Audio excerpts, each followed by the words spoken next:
I'm going to show you two things that Paul the Apostle taught in the Bible that today we know are nonsense.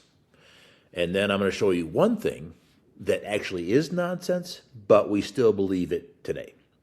Now, the first thing that Paul taught that we know is nonsense comes to us from 1 Timothy verse 6, starting at verse 6. Paul says this: "All who are under the yoke of slavery should consider their masters worthy of full respect, and especially those who have believing, Jesus-following masters should not show them disrespect."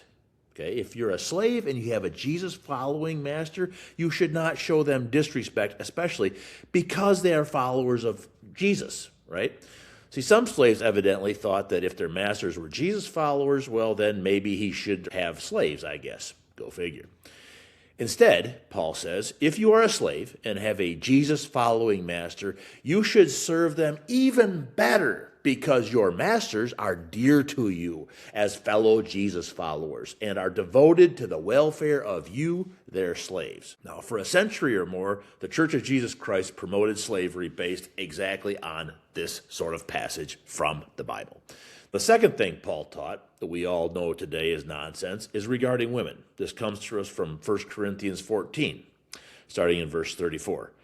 Women should remain silent in the churches. They are not allowed to speak, but must be in submission, as the law says. Ladies, if you want to inquire about something, Paul says in verse 35, this is how you do it. You should ask your own husband at home. That's how you should get your information.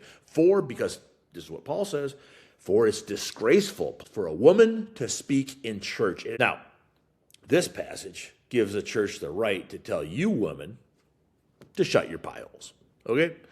So these two things today, we largely believe are nonsense. Well, most of us, I guess, believe they're nonsense. In the U.S., most of us sort of believe these are nonsense, okay?